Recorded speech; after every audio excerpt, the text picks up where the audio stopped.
Hello, everybody. I Hey. Hello. Um, in case you guys forgot, we have a podcast. I did. What's a Oh pod? my. We have a podcast. um, Hello, everybody. How's everybody doing? Coach, how are you doing? How are you? How are you How doing? are you doing? How are you doing? I am tired. That's what I am. I agree. I'm a little more refreshed than I bet you are. I just got back from vacation. I got back from vacation and you have a toddler. So let's compare the two. Right there, the toddler wins. Scarification. You have no chance. 100%. You are way more tired than I am. I'm only tired because of work. That's the only reason I am currently tired. Well, toddler and then getting up at 6 or 10 to 6 every morning or every other 5 days a week to go work out. Yeah. True. That journey is still strong. We're down to 253. So hell yeah, dude. Nice. From where? Where'd you start? 291. Woo! About 40 fucking pounds, dude. Nice. Oh, yeah. You're looking good, man. I like it. Yeah. Every week or so, I see a little bit more of the baggy pants, like the shirts that used to fit me. Like I have a. It's nice, isn't it? Yeah, it is. It's tough right now because got somewhat of a head cold and I want to eat. Right. Well, and you're gonna get to the point to where the sucky part. It's a positive thing, but also a sucky thing at the same time because you're gonna have to go get new clothes. But it's a good thing because you have to go get new clothes. I'm holding off on new clothes. Okay, the goal when I started was to be in the lower 240s, if not 240-ish. Mm-hmm. Ultimate would be 220, 225. Yeah. Because when I played semi-pro ball, that's where I was, and I look back at pictures of me then, and I was fucking jacked. Nice, dude. No gut, and you were in shape. Yeah. You were in Yeah. shape. Yeah.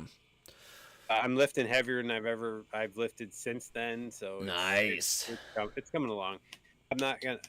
They're trying to get me to take this stupid diet, and I'm not doing it because I don't want to starve myself. Because I want to build muscle, not just lose weight. I want to do both. Yeah. I feel that. And what are you doing? What am I doing? So, in case anyone is wondering, last week I was on vacation last week, so that is why last week there was no stream. We streamed on, I believe, Monday, or did I stream on Sunday? One of those days I streamed, and then I went on vacation on Tuesday, and we were in Estes Park, Colorado. I see your shirt. I see your shirt. I see your shirt. I almost bought that. I didn't, though. But we were in Estes Park, Colorado. 2012. Yes. They're still selling it. They're still selling that same exact shirt. Yeah, my sister lives in Longmont, so that's where we stayed after the out there. sad, depressing football game. Oh. Yeah. Oh, yeah, that depressing football game. Yeah, we don't need to talk about that.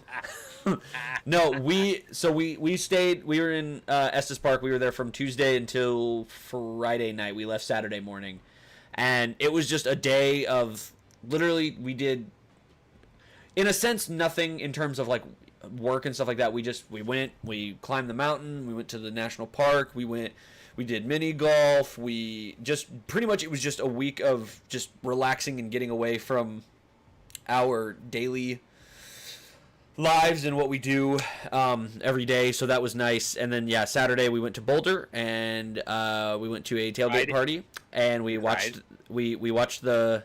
Hey, Visionary, it has been a while, dude. We're going to be conversing with chat today, guys, and I apologize. I still have yet to figure out the stinking delay problem on here. I've tried multiple things. There is a bad delay because I'm not even getting enough. Yeah, it's bad. It's like over a minute. It might be 2 to 3 minute delay, and I've tried to fix it, and every time I check, it's still the same thing. I might try a stream or two on YouTube this week. just to see if I can get the delay thing figured out. But yeah, we're gonna. I'm gonna communicate with chat. So if you guys have like, it'll be easy to communicate even if there is a delay because we're gonna be talking Ahsoka the whole time. So don't worry, Visionary. If you want to talk about Ahsoka, if anyone in here wants to talk about Ahsoka, even if there is a delay, we'll definitely go back to it, even if we moved on. But yeah, no, we went to a tailgate party for the football game, for the Nebraska-Colorado football game, and we left very sad and upset, because they lost to Colorado. But you know, it is what it is. We'll see what happens. But no, other than that, I am back, and I just had the week off. It feels like I haven't streamed in forever, but it's literally it's been less than a week, I think. Yeah. No. It was Sunday. So Sunday was a week. Play and I couldn't get away. Yeah, it was Sunday. So I'm about a week over, just over a week, about a week and a half. And I'll be streaming tomorrow. We're going to be streaming tomorrow, guys. I have yet to decide what I want to stream. We're either going to stream... We're going to do some Assassin's Creed. We're officially in the waiting room for Assassin's Creed Mirage. I've seen more and more videos of that, and I want to fucking play that game. So we're going to play... We'll talk more about that later. But guys, hello! We're back. Coach and I are back. Coach has been dealing with life and work and children. So Coach has not been streaming. Before we, we'll talk more about this obviously later, but do you have any... game plans to get back into streaming here later, soon, or not that you know of? I was talking to the Chronic about this the other night, right? Like, I was in his stream, he was asking me. God, I haven't been in his stream in a while, man. I need to get in there. He's like, well, what are you doing? And I said, well, I stream when I want to. The biggest thing about me streaming is that just over the grind of it, because I used to get so wrapped up in views and subs and trying to do all this other stuff. Once I let go of that, I can stream and just play and have fun. Problem is that I just don't have enough time to dedicate setting it up right. I want to set it up like I used to, where I had all the sound effects and all that stuff, and I haven't really done that for Kick. So it's kind of the hurdle I have to get over and get done. But I've got so much other stuff. I'm working on my tanker trooper armor. I finally got that mocked up. I'm working on the upper armor, working on the shoulder bells and the arms and the gauntlets. So cool. Like, I got some hobbies. I'm going. Check out my TikToks. I'm posting when I make updates. Linked on the profile, chat. It's linked on the profile. And even that, like, I haven't even. They've made some dumb changes to TikTok where you can't save or use. Sound as easy as you could. I haven't posted on TikTok in a minute either. So that's irritating me. So when I see a good skit or whatever I want to do with the helmets, because I've got the new Ahsoka, but I haven't been able to do anything with it because there's not any sound effects that I can either save or use without having to really dig them up. I have to work that much harder just to do something that was a click, click, boom, done. Yep, exactly. Yeah, that's kind of where I'm at right now, guys, with streaming. I'm pretty much streaming 1 day a week right now, and then if I'm off on the weekend, I'll get a stream in on the weekend. So, like, I'm streaming tomorrow, and then I'm probably going to stream... I'll probably stream Friday night. If not, I'm definitely streaming Sunday, because the Steelers don't play on Sunday. I don't know if I would want to watch it anyway, but... yeah, I will definitely, with football season going on, I probably won't stream a whole lot on the weekends. On Saturday, for sure. We're going to the game Saturday, so I'll be busy all day Saturday. But ultimately, streaming for me is, I have all day Thursday. My wife is usually at the office, so I hit go live and I just play. So, like, tomorrow, for example, guys, we're going to go no face cam. And we're gonna probably play one of the newer Assassin's Creed games, and just let the game be fucking awesome, because I have not finished all of those new ones because they've just been so big. The games have been so big, so I haven't been able to finish them. But we're gonna try. We're gonna try before Mirage comes out. But that being said, without any further ado, Coach, I want to fucking talk about this fucking show. Chat, in case any of you were wondering, if you couldn't tell by the thumbnail, first of all, like the stream if you are in here right now. Like the stream, and like the stream, hit that notification bell and hit that subscribe button right now. I don't know how many of you are in here right now. I'm not looking at that, but hit the sub button. Even if you're watching it later, like hit that exactly, sub button, exactly. hit that bell. Do that. The two of us dumbasses get live. You'll get notified, and if Dink wants to come along for the fun, then he along when he's not tooting his horn. And so, guys, since we haven't been able to do this, I'm gonna say it right off the bat. We are going to briefly discuss. I put it in the document. We're gonna briefly discuss the first 4 episodes because outside of just Snapchat between Coach and myself, we haven't been able to talk about this show on the podcast because we haven't done a podcast since the show really came out. Like, we haven't gotten a really chance to talk about it. And from here on out, every week when we do the podcast, we're going to talk Ahsoka. And if Dink's here and if he hasn't watched it, he can provide any input he has that is some kind of constructive or something that will piss off us. So that's kind of what Dink does. But like, we're not going to exclude Dink. Like, if he hasn't watched it, he can be here and he can hang out. But if he can't be here, like tonight, for example, I think he had a prior engagement. He couldn't be here. So it's just us two nerds, and we fucking watched it. We've seen it. We fucking love it, and it's time to fucking talk about it. And Liam, we're going to get to that episode, but what you put in that chat, I completely agree with you, and we're going to talk about it here when we get to that episode. But going into Ahsoka, I put in there, I just want us to talk about our thoughts, like nothing too specific, just general. Going into Ahsoka, what were you expecting? For myself, and I've told and anybody that's been on my streams or been in, I am a person that like does not get caught up in what I want out of the show, but I put my mindset is in, I'm going to sit down, drop any preconceived notions that I would like to see, and just watch this to see how it develops. That's how it was with Boba Fett. That's how it was with Mando. Like, I was excited, always going to be excited. Andor, I'm excited. Like, all of them, I'm like super excited. So I just sit there and enjoy it and kind of take it in. I've already watched I watched 1 through 4 3 times already. Yep. So that should tell you any. Watched it twice. I watched them all twice. With the Ahsoka series, I'm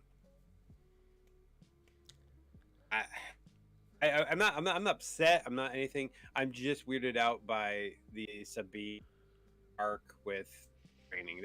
That's the only thing that kind of throws me off. But I know that there's a game for that, so I'm holding my consent, my thoughts on that part of it until I see. Yeah, because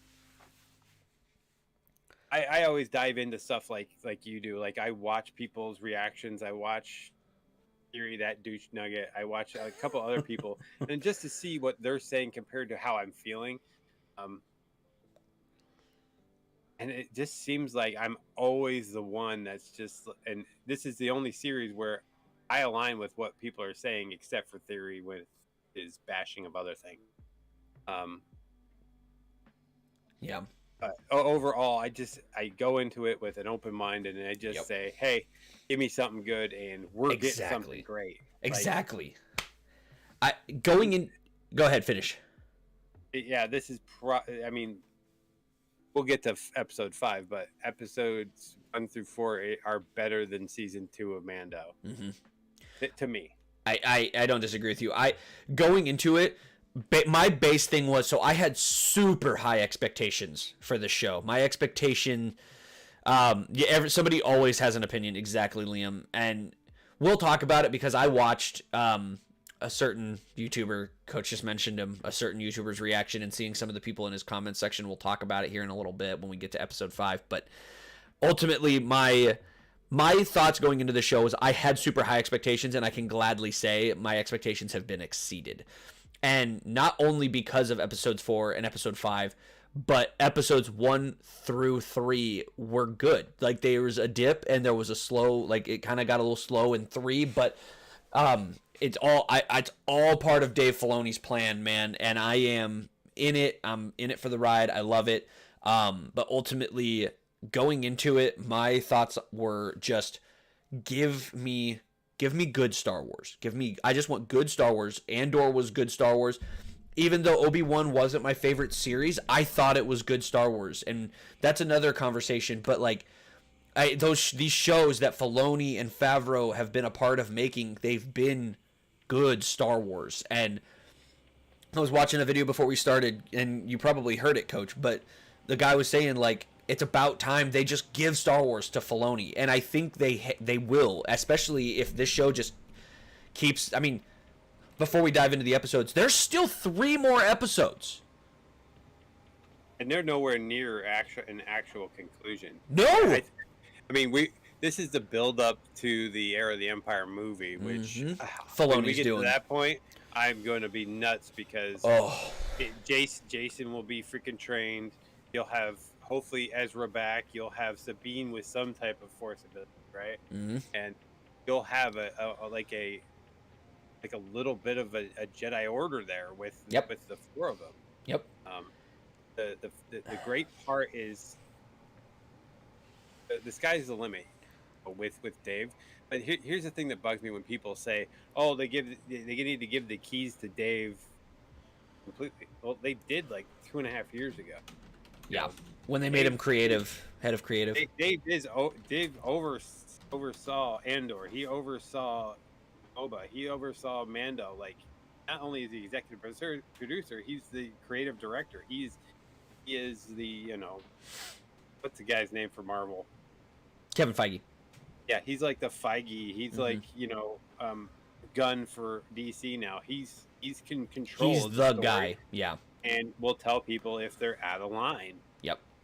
Ultimately, to me, what's going to happen is he's going to fix equal, not reboot them, not anything, but he's going to explain it. Yeah. He's going to do it in a way that he's going to use end universe, going to use all of the books that he grew up reading, all the things that he loved when we had the dark times. Because I'm old enough. No, I didn't have anything from 1984 until 1999. Yeah. I remember my first movie experience was Empire when I was 5. Like, that was my first movie. So when Jedi came out in 84, 85, we didn't have anything. So maybe that's why my take on getting new Star Wars, whether it's exactly what I want to see and not exactly what I want to. It's still more Star Wars. Exactly.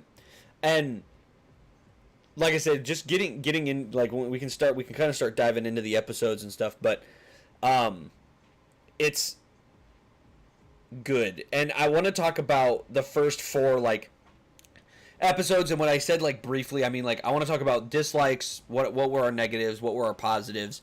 But definitely I want to start right off the bat. The first thing I want to mention through the first 4 episodes, my standout, and that's why I didn't say anything to your comment just now, Liam, in terms of your acting comment. My standout so far has been the actress who's playing Hera. I really like her take on the character of Hera. It's different, and it doesn't seem like she's trying too hard to try to make it like too much like the character from the show. And my wife was saying right off the rip that she's like, I don't know how I feel about her. I'm like, it's different. That's why I like it. Well, she before the strike, he said that Dave didn't want her to mirror the show. He wanted her to take her own spin on it. Like, he gave her like 5 different episodes of Rebels to watch and see how she interacts with it, because she is a damn good pilot, and he wanted her to integrate that in there. The only thing that's throwing me off about her playing Hera is either the tails or the head. A little weird. I don't know. It's a combination. She's gorgeous. She fits the role. She's doing it very well. But along that take, like, to me, I think they couldn't have found a better being that actually mirrored the show. Sabine. Yeah, her. Oh attitude, yeah, she's great. Her look, her vulnerability. Not her vulnerability. Like, how she doubts herself. She Yep. did a lot of that with Kanan when It's her Kanan was self-doubt. teaching her with teaching her the dark saber and Hmm. how to wield it and how to feel the force through it. Like that's like Sabine right now for me is like the ultimate. I just wish Yep. that to me you should always have she either have the helmet on more Hmm. or because before when she was action like when she was in action the helmet was on, when she was out the helmet was off. I understand that they want to kind of see her face and Hmm. kind of get away from the Mando aspect of it where you're always wearing a helmet. Yep. But like I want to see her how she like if she was going for blood, the helmet came on and Hmm. you know, I understand the whole, you know, you want to see facial features when lightsaber fading, but I mean Hmm. it would still be cool. It'd still have a cool effect if she's doing that up against her T visor. Yeah. Listen, the acting has been stellar. I don't think there's been one negative ounce of acting, and I'm gonna touch on something in that aspect here in a minute. Um, but like another positive, like with the first episode for sure. Like the first episode wasn't not a whole lot other than two things I want to mention, but the uh, I loved it when we first got to see Lothal, and they gave us first of all the voice actor who played The governor. the governor. Yeah. The guy who did him is playing the governor. So I thought that was awesome. I thought like great to bring him into live action. And then they actually gave us I can't remember the kid's name now, but the kid that was in um Imperial training with Ezra in like episode 5 of Rebels. Yeah, it was season 1 of episode. Yep. Yeah. Yep. Lothal is gorgeous. What a Yeah, great set. and the funny thing is, I'm very stickler about when I see changes between the two. And even though you know Rebels is supposed to be canon, and they do the scene where she goes to pick up Hera, and Hera's you know doing the whole thing in front of the mural, and Yep. like even those those changes, like immediately I was like, well, I thought Ahsoka was supposed to be white robes, and where's her staff, like things like that. But then when you see the latest episode, you're like, oh. It's not, brother. It's He, not, brother. he just manipulated. He just changed it a little bit. Because, He fooled us. Yep. Yeah. Yeah, I thought the same thing when Jai Kel, by the way. Yes, Liam, thank you. When I saw because when I first saw it, I was like they really fooled us because when I first saw it, I was like, okay, all right, so he's just changing it a little bit with the robes, like. She's got the gray robes instead. She's not like she doesn't have the white. She doesn't look like a wizard. They changed it a little bit because she had the same insignia. Everything about her armor was the same. They just changed the robes on Ahsoka, and I'm like everything about it was the same. And now The armor's to me the armor's different. it's a little different. They have the same insignias on the shoulder pads. The Republic symbol and the Purgle. Well, the he didn't have the whale on it till the final scene of Rebels. Oh, okay. So the Purgle, that thing was like at the end of Rebels, the beginning of Ahsoka. That's when she changed that bell to the Purgle. Liam, she's 100% Gandalf. It's 100%.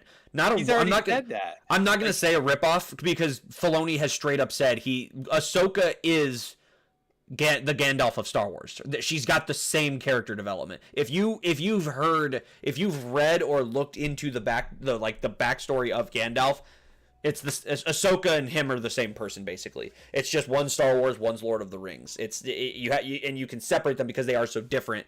But yes, he's 100% bridging the gap between Lord of the Rings and Star Wars, and she's 100% Gandalf. But I didn't know that there was a lot of people getting on Rosario about how she's very very stoic and everything like that. Oh my god, that was one I was going to bring up. She wasn't like the fun, witty, snappy, you know, snips from Clone Wars. And when you get to the last episode, you realize that she's just been driven down. She And it took one final lesson from the master, mm-hmm. the ultimate, the balance right there, Dude, one of to get back to what she used to be. Exactly. One of the last things she ever did was face Vader, where she found out it was Anakin. Other than going off on her own, like she had that happen. She was pulled out through the World Between Worlds by Ezra, and then she went off and kind of did her own thing. Like it really, like she wasn't doing much. Like she just went off on her own and stewed on this whole thing that she found out Anakin was Vader, and she blamed herself for it. So exactly what you just said, when I was hearing feedback that everyone was pissed that Ahsoka was stoic, Ahsoka was too stoic, and she's not, her acting is horrible, she has no emotion. It's because she's depressed, dog. Like, she's depressed as shit. Her master, who she thought of as a big brother, was the ultimate evil in the universe, and she blamed herself for it. She blamed herself for it because, and to add on top of that, first of all, before we get into this part, Baylan Skoll and Shin Hati, fucking awesome. Baylan is fucking dope. R.I.P. to Ray Stevenson, man. R.I.P. The dude is fucking awesome, and I want to know more about his character. It sucks that he's dead because I want to know more about him. And I'm hoping that it was actually like killed off at some point, because I would hate for them to try to cast him. Mm-hmm. They won't. I don't think they'll do that. I could do his apprentice. I'm indifferent about her. There's nothing that makes hasn't been say, anything wow, too crazy about it. Yeah, I'm not like, oh, she, fire. I'm like, he has a weird look. Not like she's not going to be my favorite character. Like straight up. I think she's cool. Like, that's what I like about her. I think she's pretty cool. My favorite part about kind of what we got from Baylan, like, just, they're another part of it, and I want to learn more about Baylan. Like, Baylan specifically, like, I want to know more about where he came from and what he did during the Clone Wars, and because he obviously knew, like, Anakin knew about Anakin at least. And first of all, his lightsaber, cool as shit, dude. I love how it's like the hilt is longer. It's like he holds it like a great sword. Well, that's the point. That's badass. Like, that was one of the things. That's why in the original trilogy, George never let them take both hands off of the hilts, because he thought that they were heavy, like the old swords from kendo fighting. Time. Yep. And you just look at how he's acting it, how it is, and how she reacts with him. It's like, I look at her going, he's going to try to kill him. I think she will kill him. I think at some point it's like, she's already pissed off that he's making decisions that she doesn't like. And because she's always giving him, and I think that the actress is doing great. Like, you can tell her emotions by her looks, by the way she, attacks. She hates somebody, you know it. Yep. And if she doesn't approve, you know it. And that's a good point. I 100% think she's going to kill him, because when we talk about the term Dark Jedi, like, first of all, their orange sabers are dope as fuck. I think he is still very much a Jedi. Like, he still believes like the Jedi. He's just he it's like he took a part of Ahsoka. Like, I think the callback line in the first episode was really cool when he goes, we are no Jedi. Like, it's a callback to Ahsoka, like, I am no Jedi. Like, because he's not a Jedi anymore. He left the Order. He went through some shit after Order 66. He's physically imposing and badass. He is no longer, he's like they're like mercenaries now. That's what they got hired to help bring back Thrawn. Like, that's what he told Ahsoka in episode 4. Like, I'm not starting a war, but Thrawn will. Like, I'm just here to fucking help get him back. Like, that's what I'm getting paid for. So he's a mercenary now, and I think that's cool as shit. And like I said, he is 100% a Dark Jedi. He's just a Jedi who doesn't believe in the ways of the Order anymore, and Shin is 100% going to be a Sith. She's going to kill him. She's going to make the final descent into darkness is going to be killing Baylan, I think, at the end of the season. I think when it comes down to it, he dropped the I'll take bullshit of the Jedi that the 3 is all about, right? And took all of the honor, the honor aspect of it, and kept that part. That's why he hasn't completely done over because there's still honor to him, and Mhm. that's why he's so intriguing. Where he's trying to teach that to Shin, and Shin's like, "Fuck, just choke it. I'm gonna I'm gonna force kill her. the beam."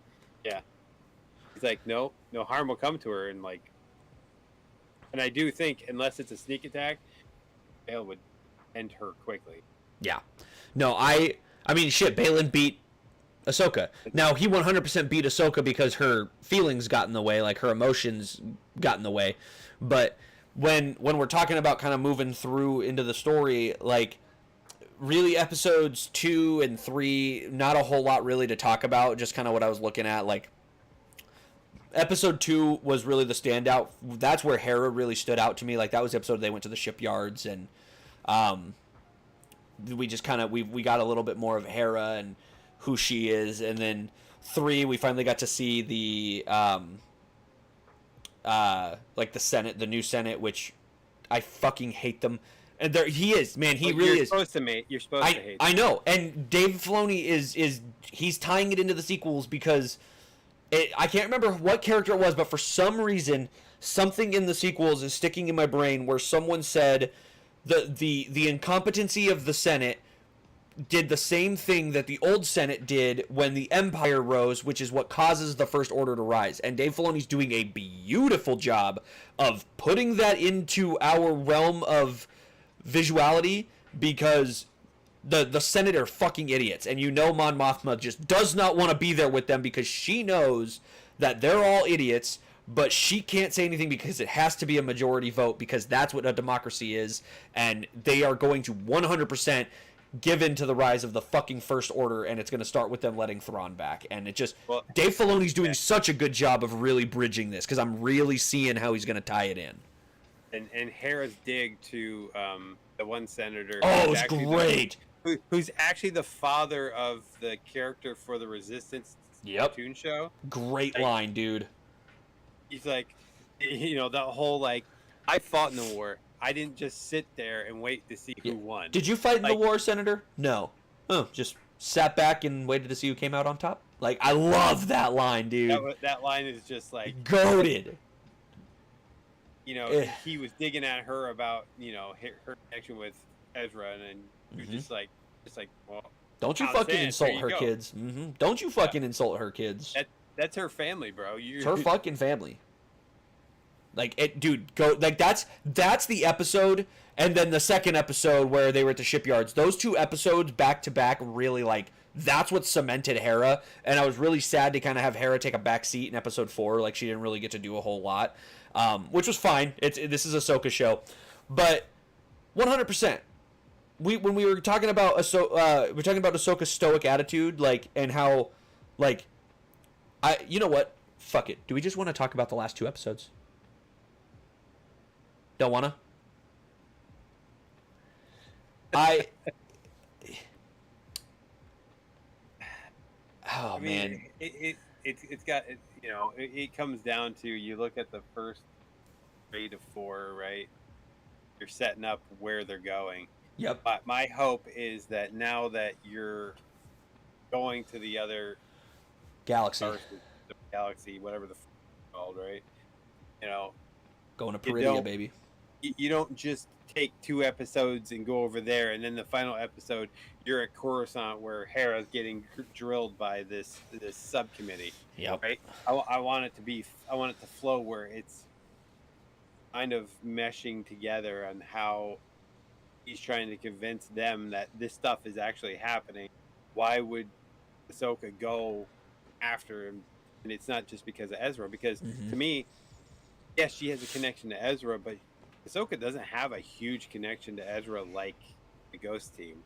Like, yeah, if she doesn't, if Dave's gonna include that aspect of this story in there, Zeb better show up. Like Callus better show up. I need like, Zeb and Callus. Yep. Some of the crew that was there at the end to go and testify in front of those 5 douche nuggets. Brianna said the same thing. She's like, I need Zeb and Callus to show up. It's to me, it's more Zeb. I want the crew back. Like the crew back together. Yeah. I want to see Zeb interact with Jason. I want to see Jason start and the best part, like we're already there anyway. Mm-hmm. Jason's force ability is Yep. pretty fucking strong. He's able to fucking sense her and Anakin in the world between worlds, dude. Like, or at least sense Ahsoka, yeah, and then pick up the fact that they're fighting. she's fighting somebody. And yeah. The best thing is it's a lot of the guys that are talking about it is that Dave always said and George said this, or keep bringing it up is everyone has the force. Mm-hmm. It matters. Some people have talent, some people don't. Yep. So you really have to train harder if you have less talent.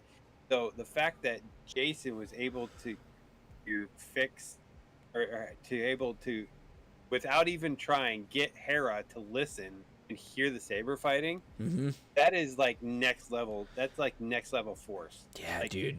You're watching it through. Ahsoka's trying to do it with Sabine, but then you see how easy Jason was able to teach Hera how to listen for that specific sound, and then when Hera heard it, she was like, "Oh, okay, we're gone." Yeah, like, dude. God, Kanan was so powerful, and we'll get to see that now through Jason. And not only that, Jason is going to learn. Like, is Jason gonna, like, who's he gonna learn it from? Is it gonna be Ezra? Gotta be Ezra. It's gotta be Ezra, right? They're gonna chop off the Padawan Padawan master with Sabine. I think that's gonna continue. Yeah, 100%. I think it's gotta be, and then if not, it's gonna be Luke. Because to me, ultimately, Heir of the Empire that movie does not happen without having Luke in it. Oh no, Luke's going to be in it.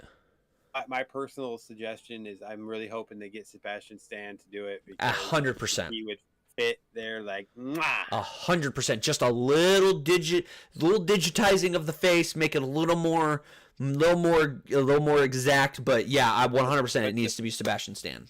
Put the chin injury in there, and yeah, When we go into it, so first of all, if you don't know, guys, obviously the final shot of episode 4 was Ahsoka seeing Anakin.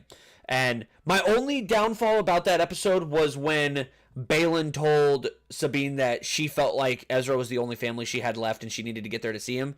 She needed to go find him. I thought that was a little dumb because, Hera's still alive. Chopper's there. Jason's still alive. Like, Zeb is out doing his own thing, but he's there. Like, he's not the only family. She only lost Kanan. Like, she didn't lose, other than her real family. Like, her real family died in the Purge of Mandalore. But, like, the family she spent most of her adult life with is still alive, except for Kanan. Well, I think there's a difference. I think there's more of that, what you would call sexual tension that you couldn't put in the Rebels TV show. 100% love. But yeah. They say, brothers. It's not brother sister. It's actual, No, they love each other. She would not have done that in a different sense. I don't think if it was just a brotherly love, it wouldn't. Yeah. I don't think she'd go that far. But I think if it's a connection in the Force and with them themselves, I think that would actually get her. Mm-hmm. I wish the wording choice was a little bit better, but I'm not gonna nitpick. That was the only thing where I was just like, the whole Ghost crew is still alive. They're just all kind of separate right now. But I'm not gonna I don't want that to overcloud the fact that fucking Anakin showed up in episode 4 in the world between worlds and fucking rolls right into episode 5, which is what we are going to now talk about. Holy shit. That's all I can say. Holy shit. You texted me, and I was really fucking, because we hadn't watched it yet. We hadn't started watching it yet. And I was like, holy shit, no spoilers yet, please. We haven't started it yet. I started typing, and you popped up, no spoilers yet. I didn't watch it. I'm bro, this is better than... Oh, I'm going to say it right off the bat. This is the single greatest. And we said this about the end of Mando season 2. And, this is the single best piece of Star Wars content we have ever gotten. We said it about Mando season 2 with Luke. We said it about the fucking Siege of Mandalore in Clone Wars season 7.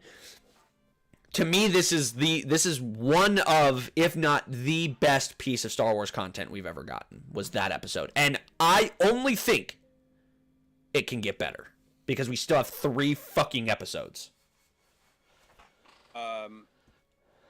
Yeah, I think it, as that one was so good, I'm hoping it actually steps up each episode. Wouldn't it's crazy to think about. Yeah, but Mando did this too. You had that one mid-season one that was great, and then you had a couple that were like, all right, doing, and then the bam right in your face. Yep. So I'm hoping this was just the kickoff to more badass, badass. And that's why, you got to keep that Senate bullshit down to a minimum. Yep. If he's going to do it. But, okay, one thing that's throwing me off. Chopper's head tilt is screwing my brain. It's not he's got the rotation, he's got the arms, but when they put in new things where his head tilts and turns and ups and down, fucked with me really bad because I don't pick up that in the cartoon, so when I see him do it, it throws me off. And Chopper needs to be more of an asshole. I'm sorry. I know he hasn't been an asshole enough. We're getting a Chopper that it doesn't seem like he's the biggest war criminal in the entire galaxy. Like, he'll get back there. He'll get back there. Yeah, some time has passed. He hasn't been fighting in a war. He'll get there. He's been babysitter Chopper for the last 9-10 years. So I think he's Jason. Yeah, he's Jason. He's with Jason all the time. Yeah. And the part where they're coming out from shipyard, and he's just going, "What'd you do with my shit?" I'm like, "Yes, that's Chopper." Yep. Whoop, whoop, whoop, whoop, whoop. He's like throwing his arms. Yep. Iroh, I'm so happy for Hayden getting to be Clone Wars level charming is top tier, dude. That was the best acting job I've ever seen Hayden do, and. But he merged them. He did. He merged the cartoon and how he used to do it. Like when Ahsoka said, "Are you still on that?" about him turning to Vader, like he just gave that look like that was the Hayden from episode 3 when people pissed him off and he'd just be like, "What do you like?" Yep. Just that little bit of Vader came out in him. He goes, "Are you still on that?" Like, come on, bro. So this is what it's about. Like, yes, that was episode 3 Anakin, and then the Clone Wars Anakin was perfect. It was a perfect combination between him and Matt Lanner. Like, it was insane. And the armor, they nailed it. And then the actress, like, I watched the guy's video. I follow these guys on YouTube and I follow them on TikTok. This guy has some of the worst takes I've ever heard in my entire life. The Escape Pod podcast, shout him out. Hat Guy is what they call him. I think his name's Adam. He has Andrew. His name's Andrew.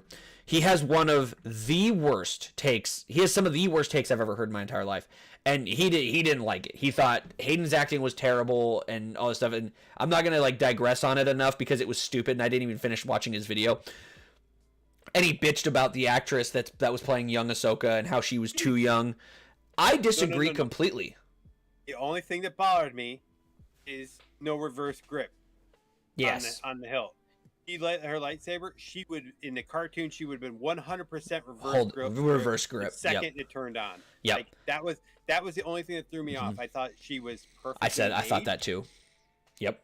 Now I thought maybe on the Siege of Mandalore she should have been a little older. I thought so too. Should have been mid-teens, almost to the Rosario kind of size. Mm-hmm. But so I thought that too.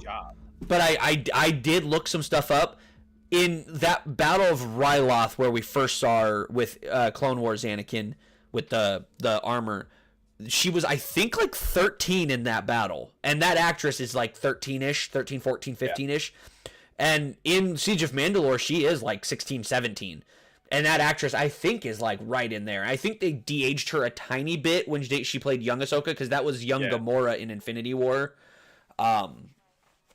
And so I think they de-aged her a little bit because, and this is the thing, I watched a reaction and they were talking about this. The Blind Wave guys was it Blind Wave? Yeah, it was Blind Wave.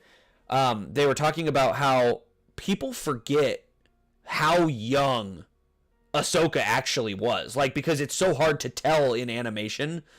But Ahsoka during the Siege of Mandalore was, like, only 16, 17 years old. Like, there wasn't much of a... she wasn't that old. I don't even think she was 20 yet. May have been almost 20-ish, but I do think... I agree. I think they should have used an older actress. But again, I think she did a great job. But ultimately, it was just like... There was the shot of the Mandalorians. I almost freaked the fuck out. Didn't know I was going to see that. Didn't know I was going to see that. I was going, show me Maul. I was screaming, show me Maul. I wanted to see same, dude. her defeat Maul in that scenario. Like, in front of Anakin. Clone Wars was only 3 years. Yep. So she would have been, 16 or 17 in the Siege of Mandalore. If she was 13 at the start of the Clone Wars. No, I completely agree. And I was talking about it. I said, holy shit, there's no way they're going to fucking show us Maul. And my wife looked at me. She goes, maybe this is where Sam Witwer comes in. And I was like, no shot. No way. But he was Marok. Yeah. He was the voice of Marok. Which also, by the way, love the the classic Dave Filoni swerve there of having that just be like a corpse reanimated by Night Sister magic. I really thought it was going to be Starkiller. I really did. I'm glad it wasn't. Me too. I wanted it to be, but I'm also glad it wasn't. You would have taken away from the story. Like, if you remember the Tales of the Jedi, Ahsoka de-handed the freaking Inquisitor, like, simply. So her going through him like butter, I was like, yeah, that's where it should be. Because she's even more powerful than she was then. Yeah. Like, the fact that they used he used it just as a Dathomir, reanimation thing was awesome. Like, like, hey, it didn't need to be anybody. That's the point. We don't have to have these cameos of whatever unless they're actually going to be part of the story. Exactly. The only catalyst he was just to piss off what's her face and try to force choke Sabine into death. That's because she had a connection with that reanimated corpse. And seeing him go down so easily, knowing Ahsoka was going after Baylan, she was worried about her master. So it comes down to her connection and her worry about Baylan getting axed as easily as Ahsoka did to Marok or whatever his fucking name was. Exactly. When it comes to just everything we saw, obviously it was fucking amazing and fucking beautiful. And basically it was Ahsoka's trial because the Padawans during the Clone Wars didn't really get trials because they were fighting in battle. So that was their trial basically. But she also left the order before she would have had her actual trial. That was her trial. She was close to death. And that was, I don't think it was Anakin. I think it was the embodiment of the Force personifying itself or presenting itself as the only thing Ahsoka would listen to, and that was Anakin. I think, to me, I feel it was Anakin because Anakin would be the only one that had that connection, be able to say the things that he did during that time to get her to accept it and accept the fact that she wants to live, accept the fact that she's got to accept and let the Force dictate who lives, who dies, and all that stuff.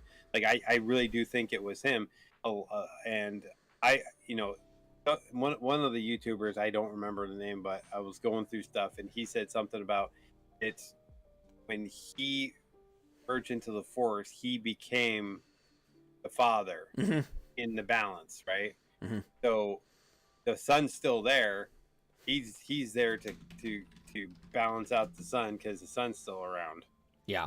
I think he could 100% be both. He 100% can be both because fuck, the Force created Anakin for God's sakes. And so Anakin could be like, the Force could be Anakin. Anakin could be the Force. Like, the Force created him to begin with. And I have heard that as well because when you think about it, you've got the father who is the perfect combination of both the light and the dark, and you've got Ahsoka who is literally the daughter. The daughter brought her back to life, gave her life essence to Ahsoka, and in the connection of Morai, which, by the way, in your thought there, Iro, if you think about it, Morai really only has shown up maybe once or twice. Morai was in the World Between Worlds in Rebels, but that was really the only time we saw Morai. We got to see Morai sitting on a tree in Mandalorian, but that was about it. Say, we saw her in Mando, and that's it. Yeah. I think Morai's just there. Morai is just around, always around Ahsoka. She doesn't have to be with Ahsoka to be there. Yeah, she's a Force entity, so she can be anywhere she wants, whenever she wants. That's kind of the whole point. I'm glad they're not, shoehorning her in there. Morai in there, yeah. They don't need to. Like, it can be on certain, like, panning out shots or whatever. You want to kind of stick that in there as an Easter egg, but I'm glad they're not, like, there's not, like, a perch in the ship where she's there and eating birdseed, stuff like that. Yeah. Yeah, it actually makes sense that she's not around all the time. Yeah, she shows up when she's needed or when she wants to be there. Like, the only reason she showed up in Rebels was because she wanted to take Ezra to where Ahsoka was to save her, basically. Like, that was her whole point. That was to keep the Force in balance. That's what because if Ahsoka died there, in my representation of that, or what I believe that scene to be from Rebels, was if Ahsoka dies there to Vader, the balance is completely the balance of the Force is completely out of balance. So that's why Morai was there, was to save Ahsoka, because that kept the Force in balance. Because Ahsoka is the daughter, Anakin is the father. Who's the son? Where's the son? Where's the son? Like, everyone, they never really kind of explained that. No, if that's what they're doing, like, I've seen 2 YouTube videos now that have brought that up, and I think that's the right thing, but neither YouTube has said who is the son. That's where a lot of people, and I don't know if it's true, I want it to be because I fucking love him so much, but a lot of people are like, could Starkiller be out there? Could the secret apprentice of Darth Vader be out there that they could bring in? I don't see how they can do it and make it make sense. I mean, it's Dave Filoni. If he does it, and he could do it right, I think. But, I mean, Starkiller said, or I just called him Starkiller. Sam Witwer said, when people were asking about the show, that he can't say anything. Now, that could just be in reference to the fact that he was the voice of Marok. But I don't know. Like, could Starkiller be a thing that they haven't introduced yet? Could it be a secret apprentice that's out there that isn't? Like, could he be the son? Could Starkiller be the son? Because that would be the embodiment of the dark side of Anakin, the apprentice of Vader, and you've got Ahsoka, the embodiment of the light side of Anakin, the Padawan of Anakin. Like, that would make sense, but I don't know how they would do it. If they here's because the timelines are starting to kind of come together, right? You're starting to get less time where you could actually introduce Starkiller. The only time that you could introduce Starkiller is Obi-Wan season 2, where you see Vader training Starkiller, and then Starkiller goes after Obi-Wan. Yep. And Obi-Wan turns him and be a good guy. Yep. Because we obviously know Vader's faced him. I 100% think, oh, dude, you might have just fucking blew my brains out. Because now my brain's thinking about the fact that Vader lost to Obi-Wan. Vader lost to Obi-Wan in the Obi-Wan series. What does he do? His Inquisitors failed. The Grand Inquisitor is now dead because of Rebels. What does Vader do? He brings out the secret apprentice that he's been fucking hiding for all this time, that he's been keeping secret to help hunt down other Jedi, other specific Jedi. But covers him as an Inquisitor. An Inquisitor. And then you have him be like, he's Starkiller. He's got the helmet, the armor, and he's Starkiller with the fucking badass lightsaber that I have on my wall. That's the Starkiller. That's the Darth Starkiller lightsaber. Like, just, I think that would, and then obviously, yeah, Obi-Wan turns him, but I mean, that would be, I think it would make sense. I just don't know how they would do it, but I don't know. I think to finish that episode, the way they finished that episode, seeing Ahsoka be her old self again, like just seeing the drastic change in Rosario's acting prowess was fucking cool, because now she's giddy and happy and smiley again. She's the old Ahsoka that we know, and it's because she was enlightened.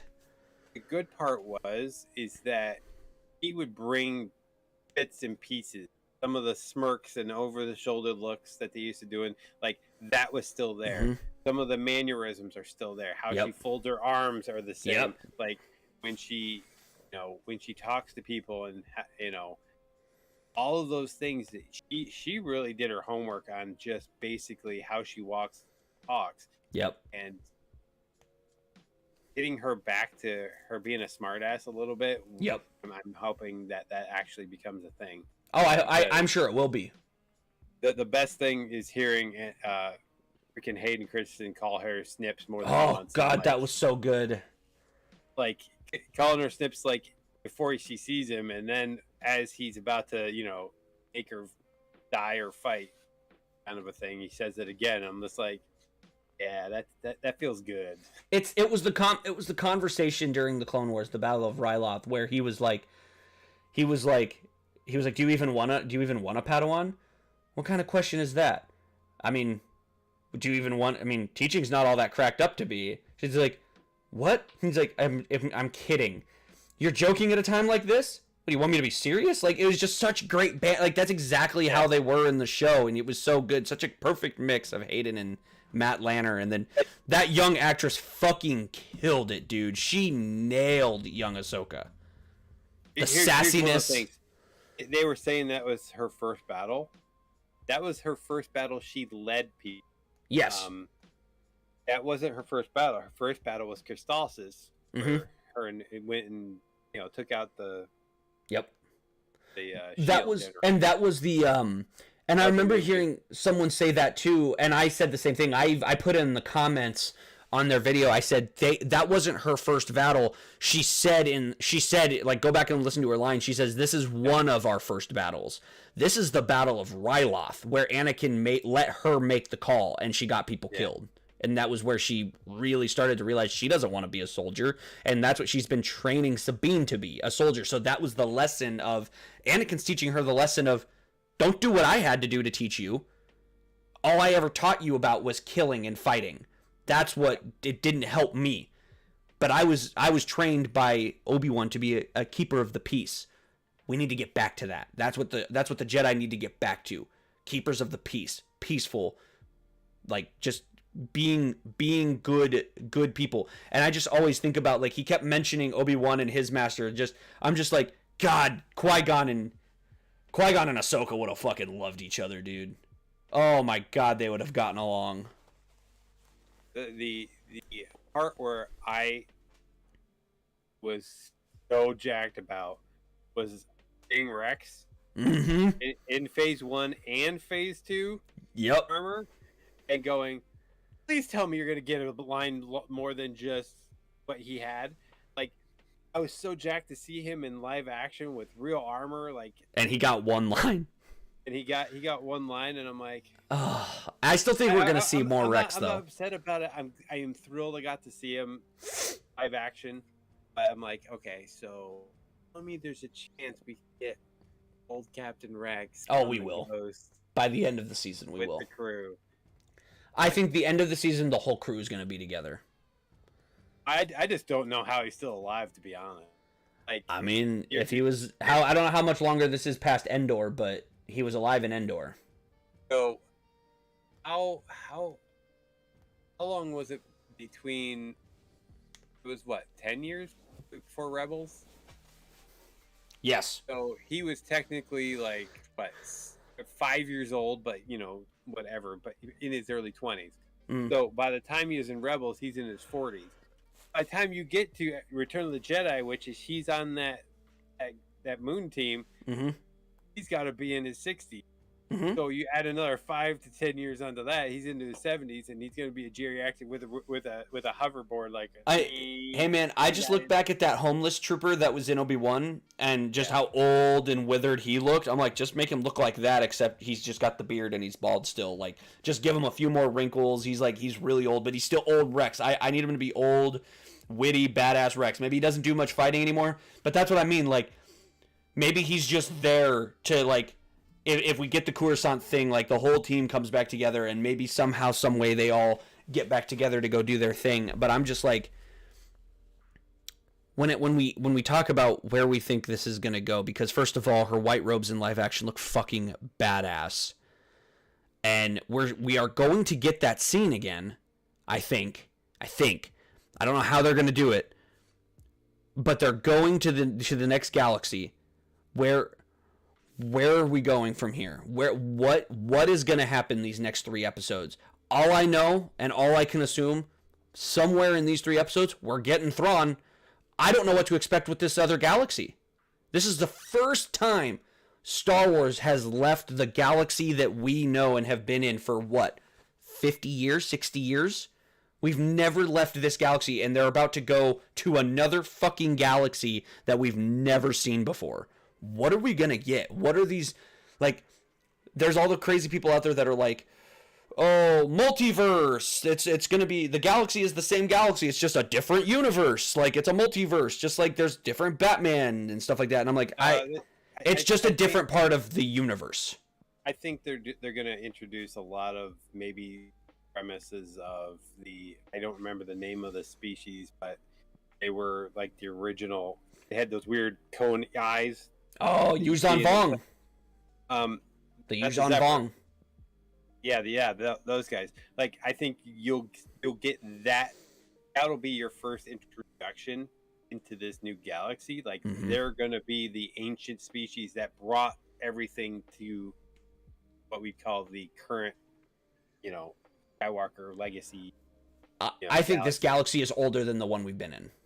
Yes, and a lot of the stuff that you see, premises like the Jedi, the Sith, I think you're going to get the origins of that there. Yep. Like, oh yeah. Like, I think you're going to get the origins, and you might still have some of those societies that are going to be even worse than whatever. Yeah. Or help build, the First Order. Dude. Because I do think that I think Thrawn will coin the First Order. I think that's going to recoin them. We're not the Empire. We are the First Order. Thrawn is the guy who starts the First Order. He's, by the time the sequel trilogy comes around, Thrawn is dead and gone. Like, they're just going to tell the story of how we got there, how they came to power, basically, to the point of power where they basically destroy the entire Senate. Like, they blow up all of the Senate. Like, they kill all of the planets, the New Republic, basically. How do they get to that? It's obviously Thrawn. And I was talking to Rihanna about it today. Dude, I completely forgot when those Purgo left with Ezra and Thrawn. I forgot Thrawn had an entire fucking starship of stormtroopers with him. He had a fleet. He had a fleet. A fleet left with the Purgo. Yeah. He's got a whole Imperial fleet that still have all their shit and are all loyal and still think the fucking war is going on. This is going to be crazy. And they're going to be they honestly might start, because it's been, about 10 years since Ezra's been gone, because Jason is about, 10 or 11 or 12? Maybe even older? It's been that long since he's been gone. So, dude, they've been tricking themselves out with some kind of shit in this new galaxy that they've been in. And, like, the idea of what we could see, I can't even comprehend. I have no idea what Dave Filoni's gonna fucking give us. I mean, there's so much of the expanded universe that he's gonna play off of, and I mean, yep. Lucasfilm, LucasArts, they've given a lot of free reign on, the MMO with, the Old Republic and some of the stuff they did with that, like. There's so much that he could bring that into canon, like movie canon or whatever our Disney canon is. That they could bring so much of that in there. The best part is where the story's coming from. Like, people can't bitch. They can't say, well, that's not the origin story of this. It's not the origin story of that. Like, even if they bring back a couple of these species, like, that are the origination of the dark side, the origination of the light side, or whatever it might be, nobody has preconceived notions of that. Like, not everybody read those 2 or 3 books and has a preconceived notion of how that's supposed to be and how they're supposed to act and how they're going to influence the First Order or whatever the next generation is going to be.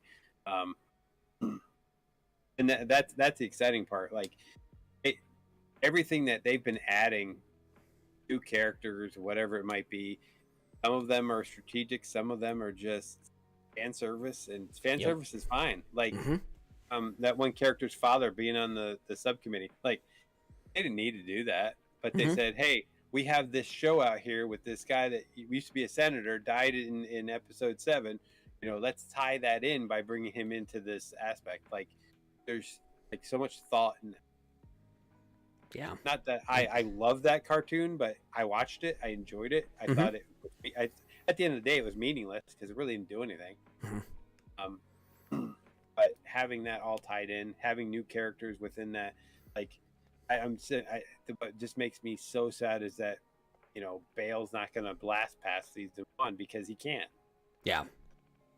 And the only way you're going to be able to do it is have a hooded thing in the back, and Blondie comes up, stabs him, and runs away.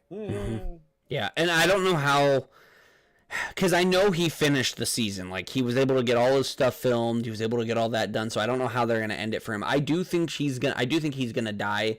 I don't know how though. But like my thing is with these next 3 episodes. Like I said, all that we know is we're gonna see Thrawn, we're gonna see Ezra.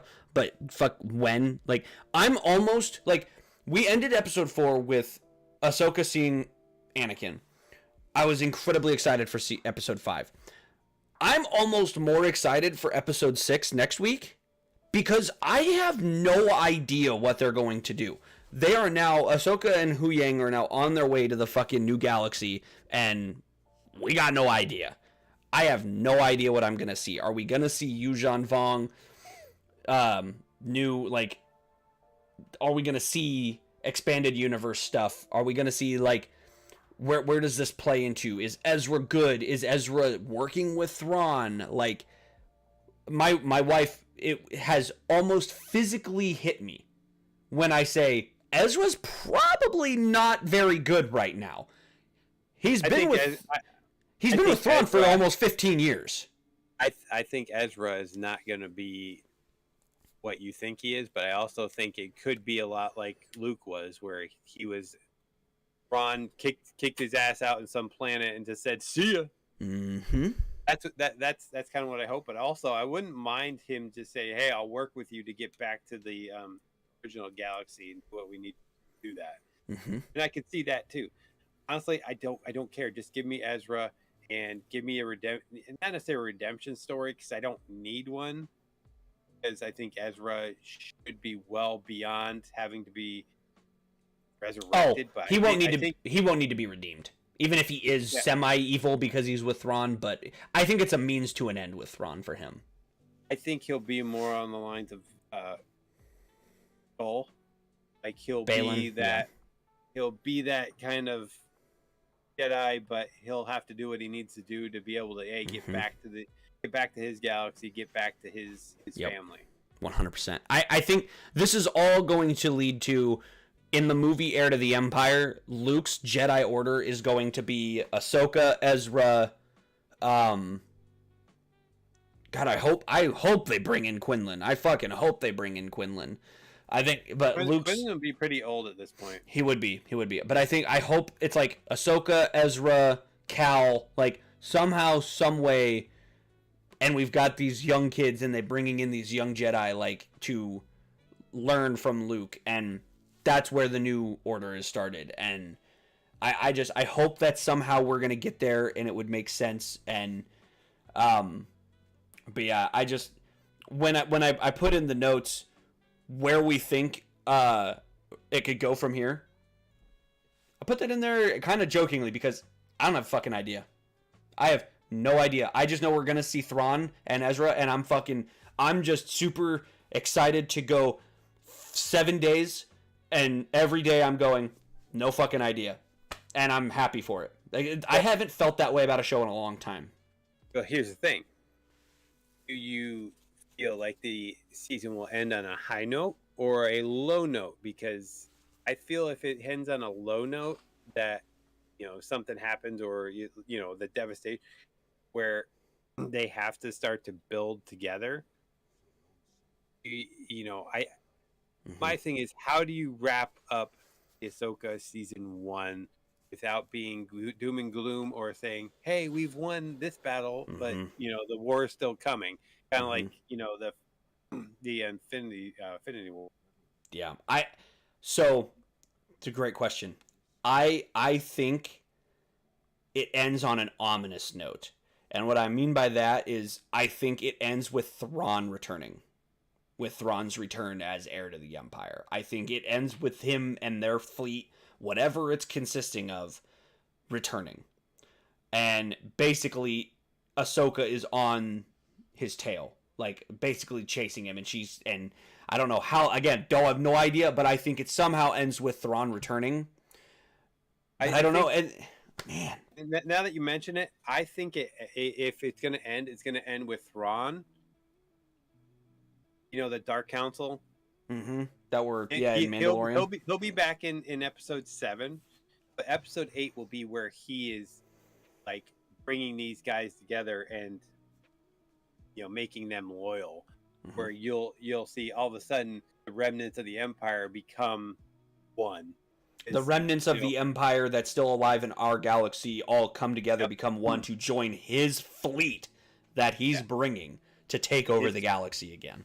His fifth fleet, probably upgraded with whatever he has there. That's going to be the next generation of what you see in the sequels. So that's going to be I think, to me, now that we're talking about, I think you're going to get three different story arcs. One, Hera and the Ghost Crew. You're going to get Sabine with Paul and all those crew going to get Thrawn. You're going to have Ahsoka. I don't think Ahsoka will be chasing Thrawn, but I think she will be getting Ezra first. Yeah. I think she'll be getting Ezra on board, so that when ultimately like the ominous thing happens, she's still there reuniting Ezra with the Ghost family, so that if there's a season 2, or you see Mando season 4, I don't know. Yeah, Mando season 4 will be the next one. Where they come in and help, or Mando comes in and helps them do something with, this First Order remnant bullshit stuff going on. Yeah, I like and that's the best part. It's like, even if it doesn't happen the way I want it to happen, I don't care. Exactly. I know, even if it's not what I expect to happen or what my vast imagination can think of, I just know that Dave Filoni is doing this, and it's going to work, and it's going to make sense, and it's going to be fucking awesome, because Dave Filoni is the guy that George Lucas fucking interviewed one-on-one, man-to-man, and said, "You're the guy. You are the guy to bring my creation to life and continue my stories." He said that to Dave. He said that about Dave. I saw that interview on fucking TikTok yesterday, or was it today? I can't remember. But he's the guy. Even if it's not what my vast imagination or your vast imagination or anyone's vast imagination could think of, it's still Dave Filoni, and it's gonna work. And I just, oh my god, dude! Just talking about it now, I cannot wait for next week, because my wife and I were watching it, and we go, this feels like a finale, but there's still 3 episodes left. This was episode 5, and they put it in theaters, and there's still 3 more episodes left. That's the crazy thing to me. And I was happy it was over 40 minutes, to be honest, because the last couple episodes were like 30-ish, and it pissed me off. The best part was, I thought it was over when she came back, and then to have her go and do the Purgle mind meld stuff, like okay, that made me happy. Like, they didn't just end it with that one. They ended it with the the setup for the next couple of episodes. Exactly. And I don't know who's disliking Filoni's work, but they're nuts. Everything Filoni has touched that is Star Wars has been fucking awesome. Yes, there have been some shows that he hasn't been responsible for creating, but everything he's penned, like yes, he's created, has been amazing. Like those 2 or 3 episodes of Boba Fett, like he wrote those and directed them. Great episodes. Every episode of Mando he did, fucking phenomenal. Like everything he touches is amazing, and anyone who says that they don't like Filoni's work is a fucking idiot. Like even Star Wars Theory, and I wanted to bring this up before we ended the stream today. Even Star Wars Theory knows Dave Filoni is the guy, regardless of how he feels about everything else. And I don't want to open up this can of worms, but you and I were talking about it before stream. I hate when one singular person who has such a grip on the Star Wars YouTube fan base is so hateful towards just so negative and hateful towards Star Wars content. You and I talk about it all the time. You, me, and Dinko at it all the time about the sequel trilogy and specifically Episode 8. I agree. I think I love Star Wars. I love Star Wars. Episode 8 to me is a bad representation of Star Wars, but I still enjoy the movie. It's a bad representation. Sorry, let me clarify. Bad representation of what I feel about Star Wars, me personally, which is why I don't hate any other person's opinion of what they feel about Episode 8, because if you love it, awesome. I am fucking jealous of you if you love Episode 8. I am. I want to love it. I'm jealous of you. I'm jealous of every single person who likes that movie. It's like, it's just, but Dave Filoni's going to make the sequels work. Like, I like 7. I like 7 a lot. I think 7 is incredibly overhated. I think it's incredibly underrated and overhated. I don't like Episode 8, and I think Episode 9 was just a fucking mess because of what J.J. Abrams was. I think it was just a clusterfuck of movies that Disney had no planning, and they didn't think of anything for, and I think he did a great job with what he... Exactly. With what he tried to do and fix, whereas he probably should have just taken what Rian Johnson gave him, even though it's not what I like, and just ran with it instead of trying to cat-a-corner back to 7 and try to rework all that in a 2.5-hour movie. It just didn't work. But before we open... Like, just Star Wars Theory's hatred of those movies, like, just... It makes me mad because he plays on... Like, the whole idea of Rey being a Mary Sue and all these things, like, she's not. She's poorly written. I think she's a great character. She's just poorly written. But he's got people in his fucking live streams. I watched his live stream the other night just because I wanted to see what his reaction was. He's got people in his live stream calling Ahsoka a Mary Sue, dude. He doesn't think she is, but that's the kind of hatred he has instilled in the Star Wars fan base. A lot of CU fans don't like him. Yeah, they don't. It's not necessarily the hatred. He's helping bringing out the bigots and the people that don't understand. I'm sorry, Anakin being that strong in the Force with no freaking training can suck ass too. Like if you want to break it down, like, oh, well, how is he so powerful out of the bat? Okay, so how is Anakin so powerful and so in tune with the Force that he could pod race and be the only humanoid to do it at an age of people overlook that fact that a kid that age can pod race. Like, and it's because of his Jedi reflexes. It doesn't make sense. Like, you're complaining about one thing, but if you break down the best character in the character that the entire thing's built around, he's the same thing. He had a talent, he had a thing that he didn't know he had, but he had some powers that nobody would have at that age. Like, he was so powerful at that age.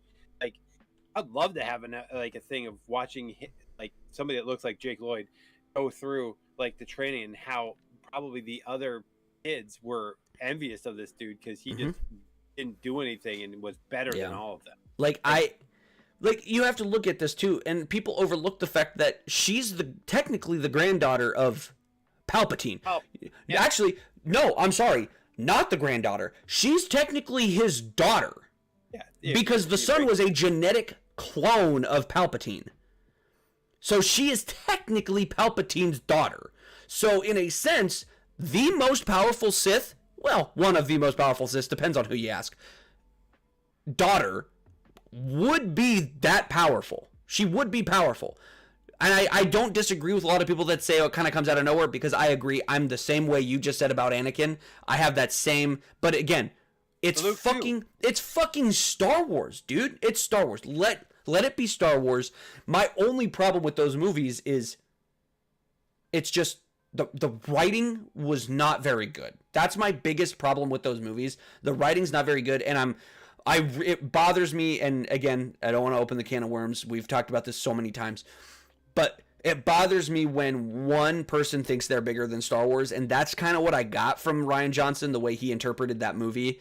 And that's what Star Wars Theory have, and I don't agree with Star Wars Theory, but like, and he doesn't agree with the fans that were calling Ahsoka Mary Sue and all this stuff and bitching and moaning. Like, he had people giving the episode like a 2 out of 10, and it was just, I was just reading the comments, and I'm like, these guys are fucking idiots. Like, he has completely militarize the Star Wars fan base, and it's wild.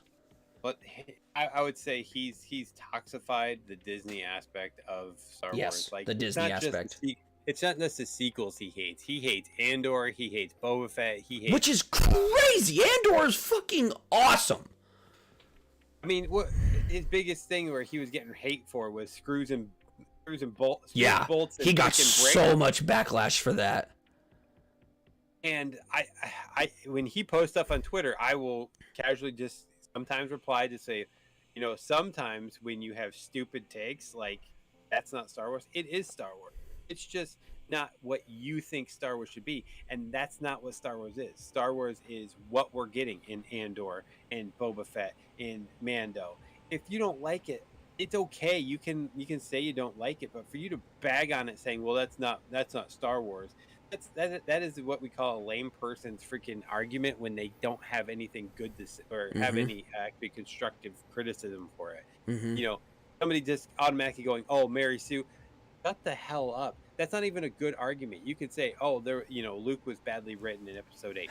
Oh shit, dude. People calling Ahsoka a Mary Sue pisses me off. A Mary Sue, the definition of a Mary Sue, Arrow. I'm gonna get to that comment in just a second. The definition of a Mary Sue is a female character with no story, no writing, made to be incredibly strong, incredibly powerful for no reason. In a sense, people that were saying Rey was a Mary Sue, they have an argument. I think they're wrong, but there's an argument there because she didn't really have a whole lot of writing to explain her abilities.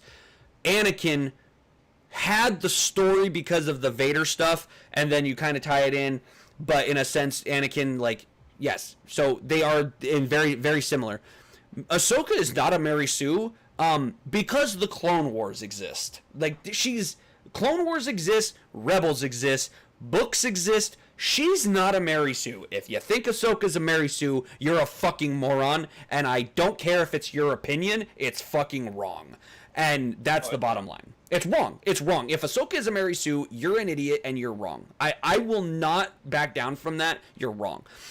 Iro, my comment to your my answer to your question.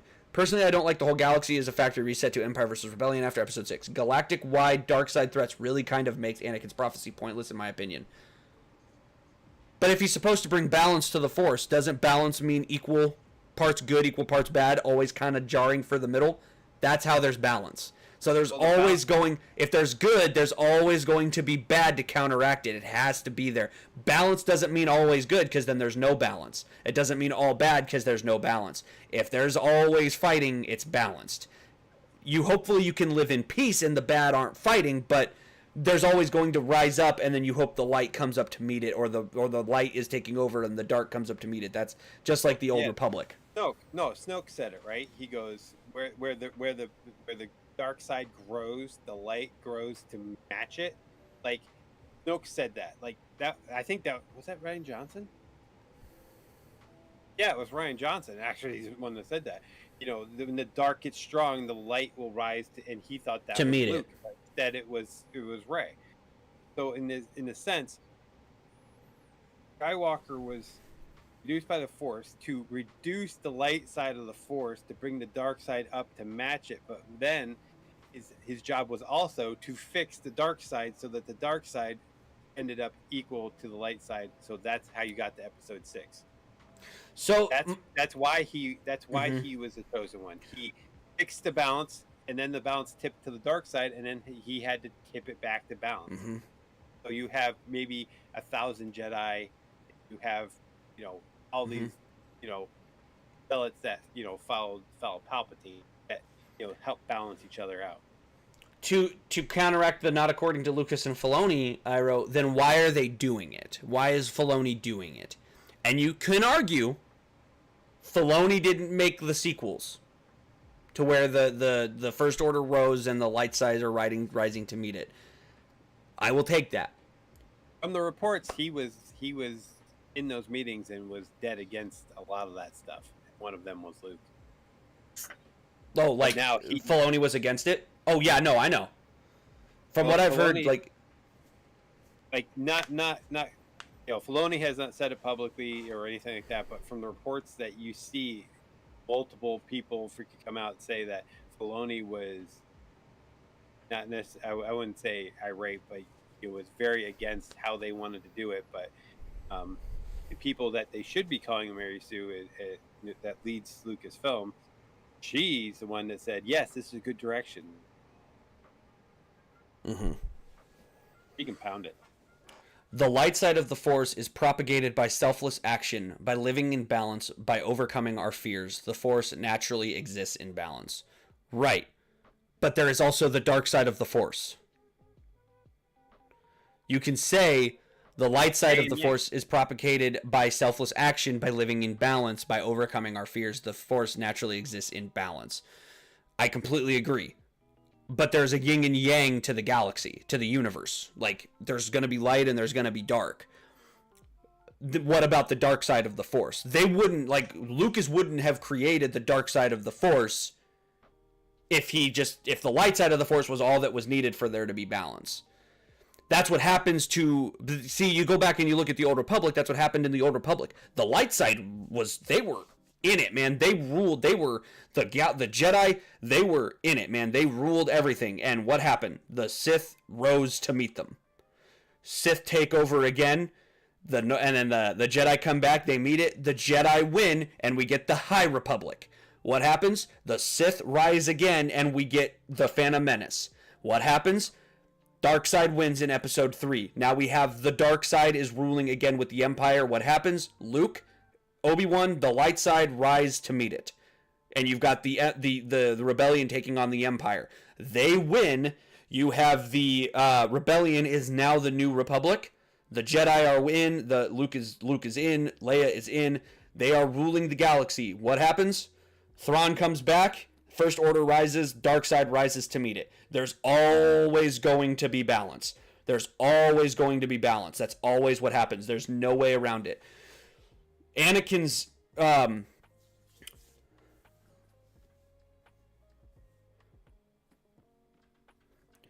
you're talking about someone's inner self though. Like that they're talking about that inner self, that inner balance. It's just like your chakra or whatever you want to use. Like that's what they're talking about.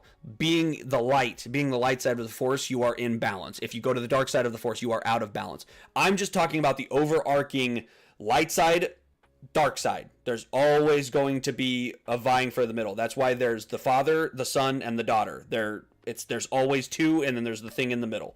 The Father is the perfect balance of light and dark. The Father, perfect balance of light and dark, and that is a Filoni creation. So the Force naturally exists in balance. That balance is thrown out when someone chooses to give in to their fears and spirals out of control, making selfish choice after selfish choice.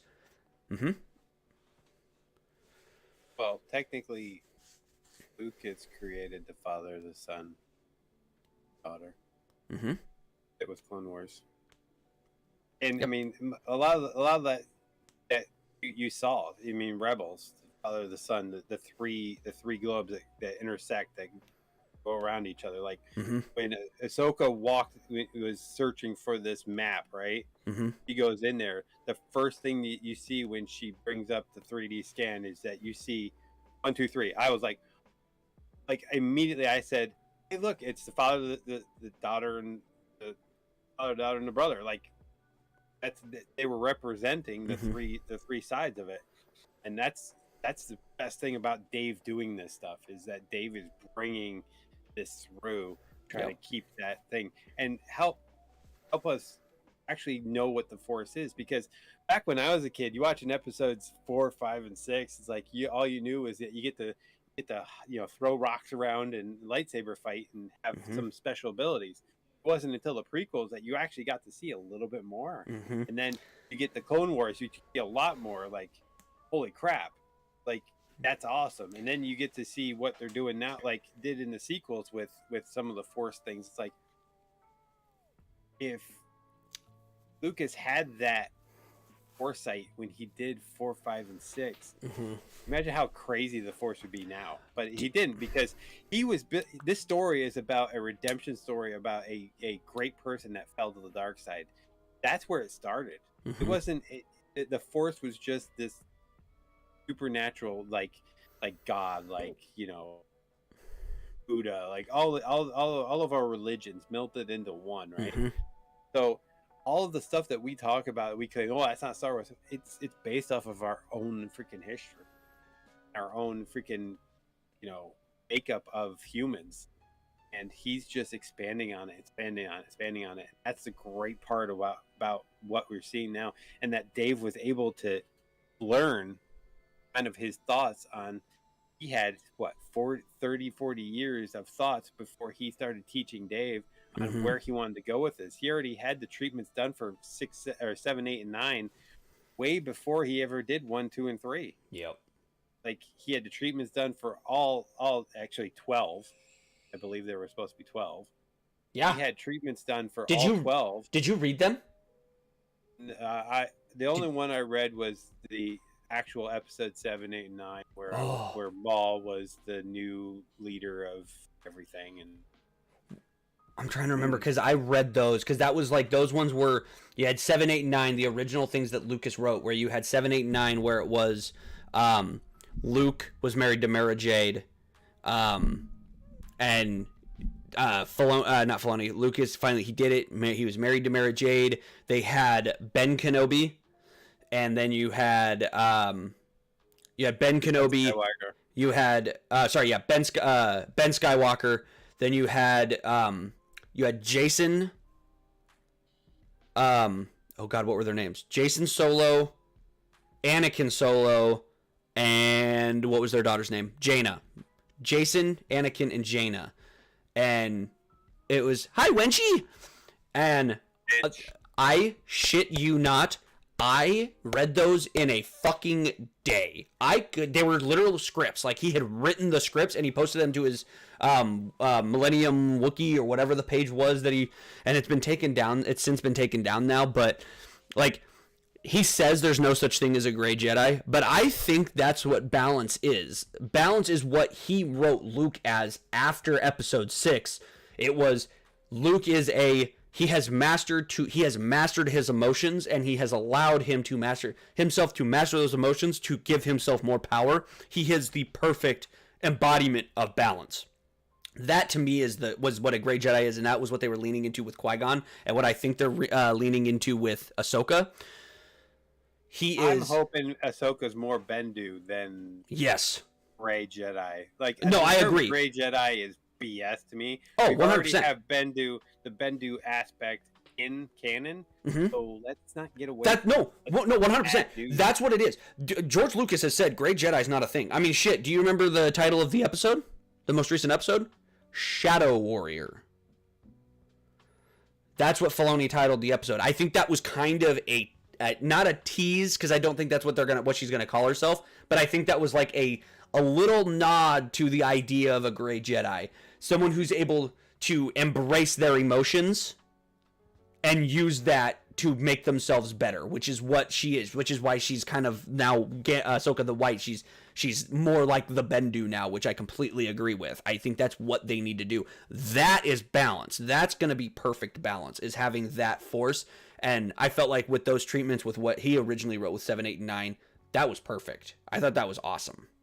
If you Emergency Awesome on YouTube, he is probably one guy that I like. He not opinionated. He just kind of says it how it is, has history, but he was talking about how crap, I lost my train of thought.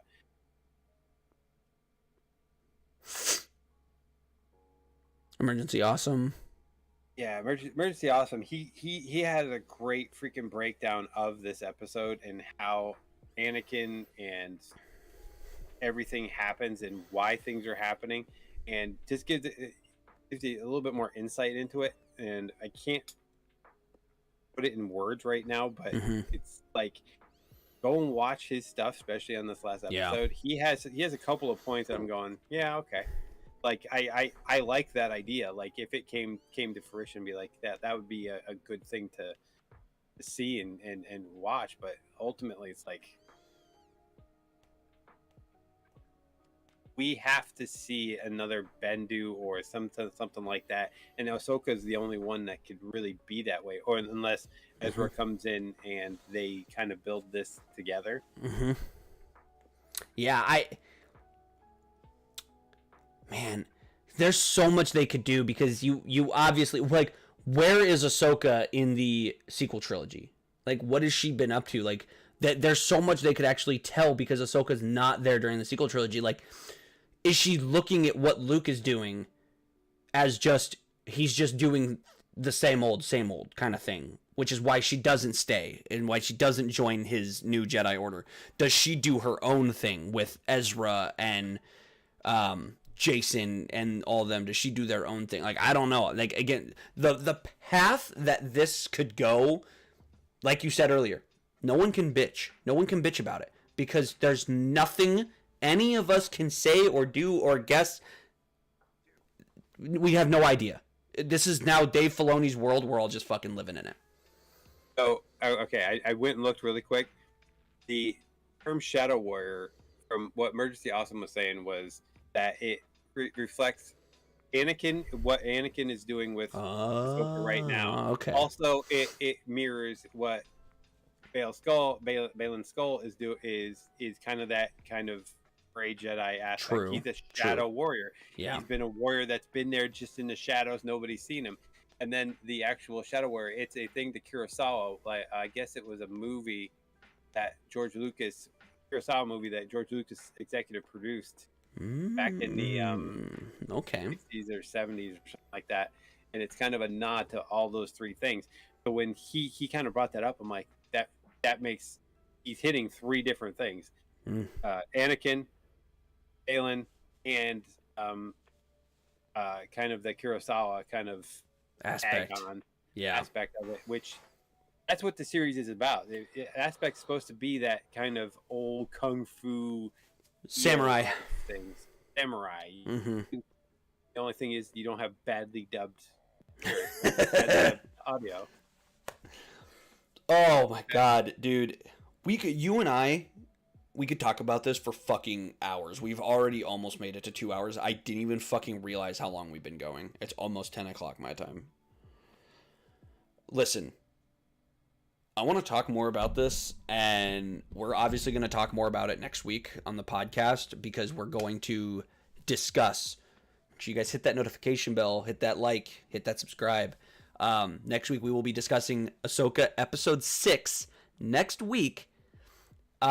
And also any other stuff anyone wants to talk about, any Star Wars news, anything. But the bottom line here, guys, the last thing I'm going to leave everybody with before we get out of here is, I'm sorry, if you didn't watch Rebels, watch it.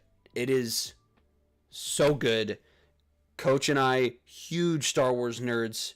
We love Star Wars, and listen, we have a friend. We have a friend who hasn't seen it yet. He's probably going to watch this. We have a friend who hasn't seen it yet. He said it sucks. He's watched 6 episodes, maybe? He's watched the first season. I doubt he's even watched the whole first season, because the end of the first season is fucking crazy. So I doubt he's ever seen the whole first season. I bet he's only seen part of it. Spoiler alert, Vader.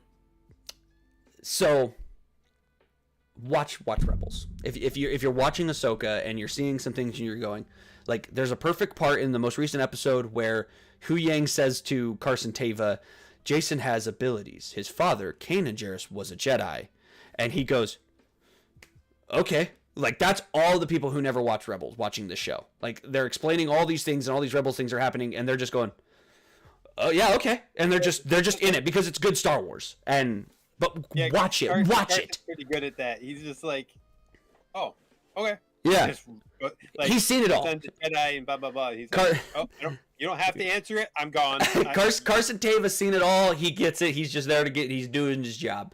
And I'm sorry, but guys, watch Rebels.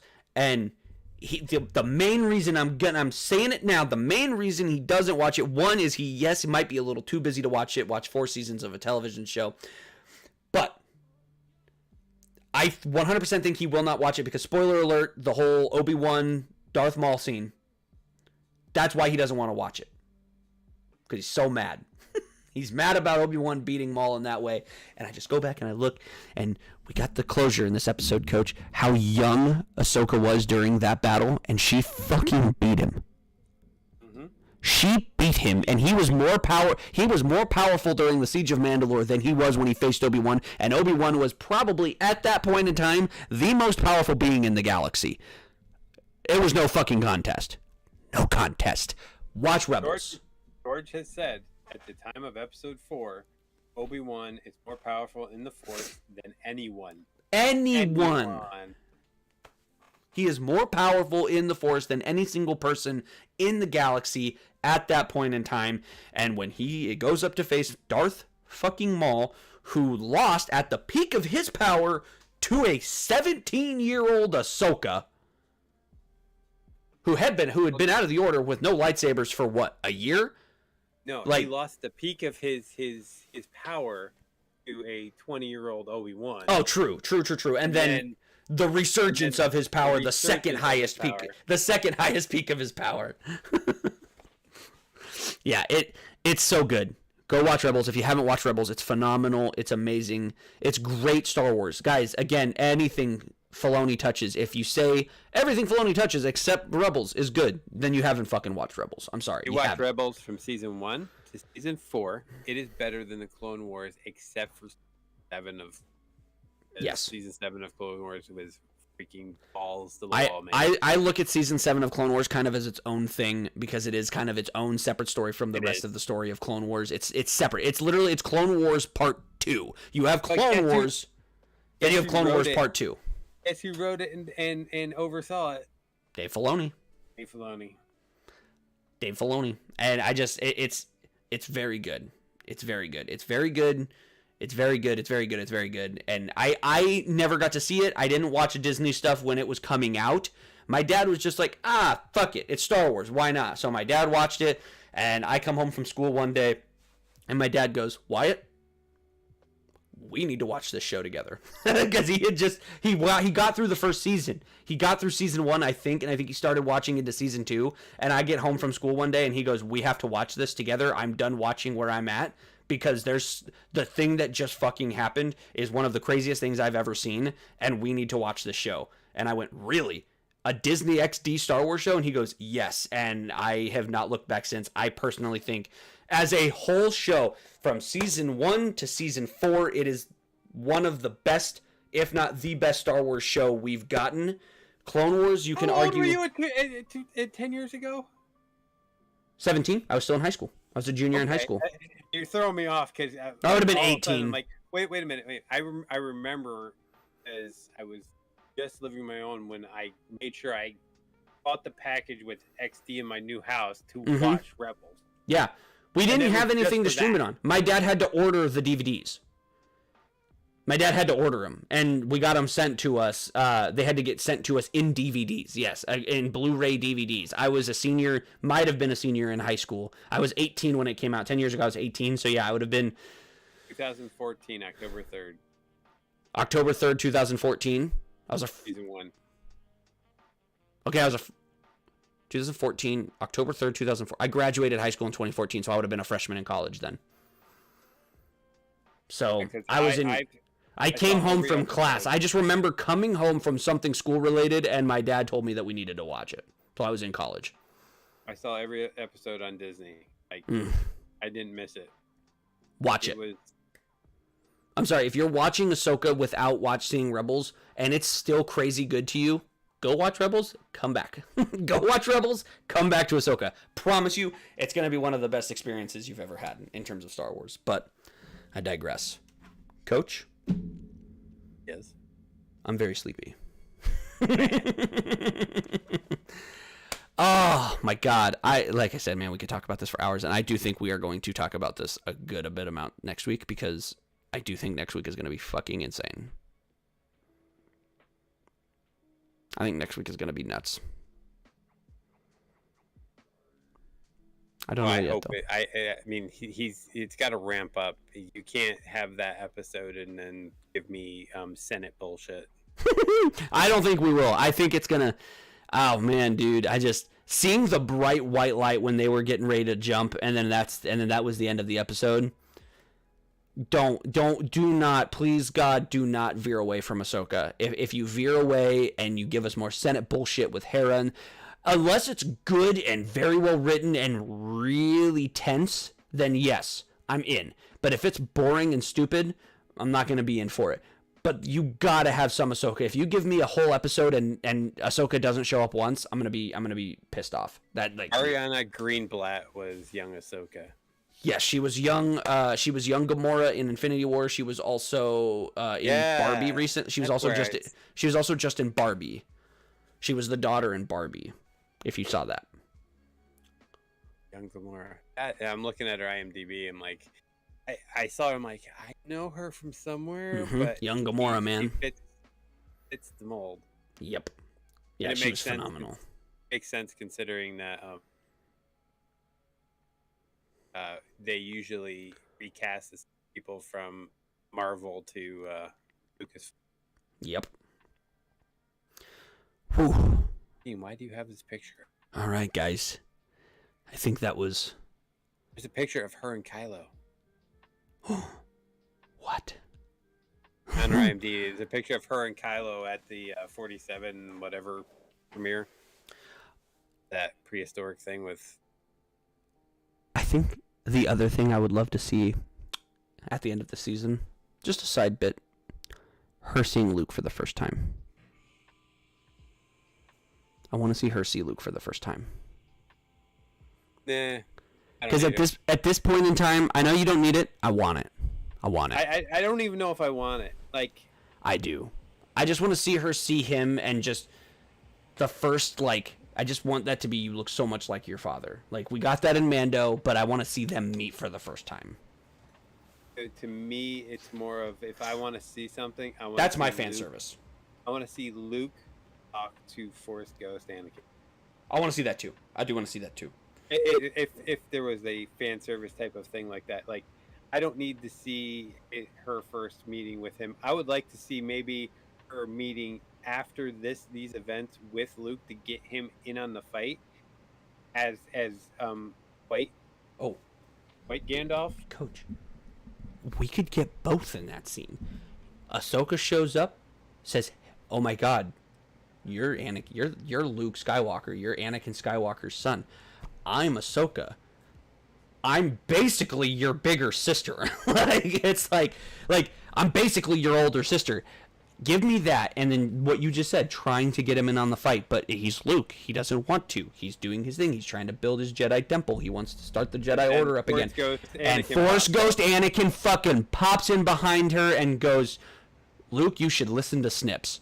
I'd fucking shit my pants right on my fucking couch. I'd lose it. If I had those three in the same fucking scene together, Mark Hamill's voice, young Luke talking to fucking Force Ghost Anakin Skywalker with fucking Ahsoka, I'd lose it. That's what I need. I need that. I need that. That's the one bit of fan service I want and need, and I'll be. I don't even need it to be happy. I want it to be overjoyed. You know what I mean? It would put me over. Here's the thing. We're starting to get into an area where you're good, like, especially having a Heir to the Empire type of thing where you're going to have, to me, if they run through this thing and Luke's not involved, it's bullshit. I I mean, how do you do an Heir to the Empire story without Luke Skywalker?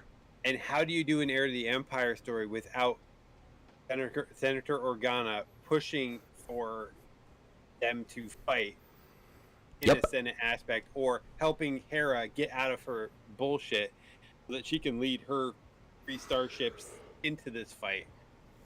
And then on top of that, how do you not have Han, Chewie, the Falcon? How can you maneuver around this and not have them either play a little bit of a part, play a kind of a transition part, or be part of the actual story? Now, Chewie can easy, the Falcon be easy. It's when you get into the Harrison aspect of it, and then obviously you don't have Carrie Fisher anymore, but her daughter has played her in the past. Yep. And they can still do the CGI BS. Yep. And just rework the face a little bit. Yeah, just rework it. Just little touch-ups. I will tell you, I thoroughly enjoyed the indie movie, and the de-aging was fucking great. Yeah, I heard it was insane. Yeah, there is the ability to do it. We can do it. You hearing Luke? You watching Lucasfilm? We're giving you a fucking gold mine here, guys. Just listen to Coach, listen to Revan. We got you guys. We got you. This is what the fans want. Okay. I'm satisfied. I got my fix. I've been wanting to talk about this with you for fucking 5 weeks. I think you and I need to talk about doing a watch party here. Yeah. And have instant reaction. So let's talk about that offline. Yeah. I like that idea.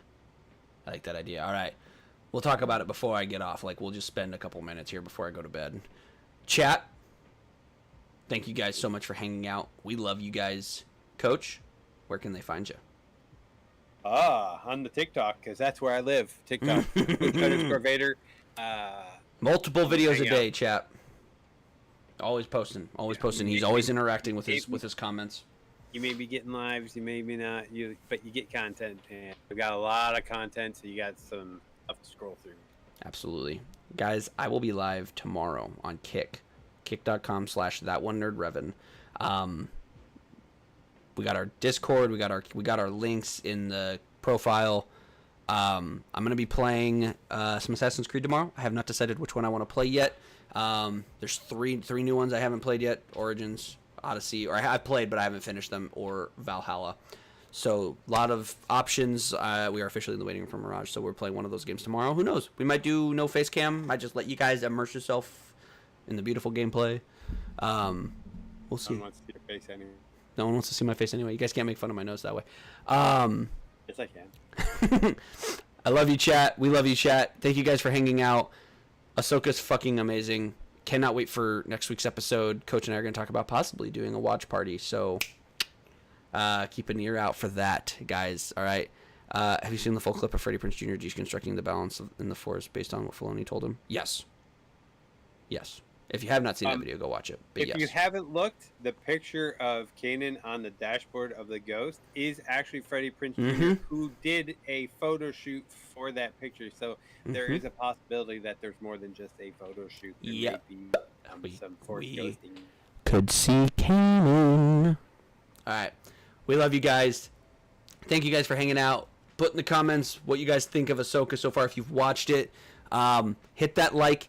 Hit that notification bell. Hit that subscribe button. We will see you guys next Wednesday.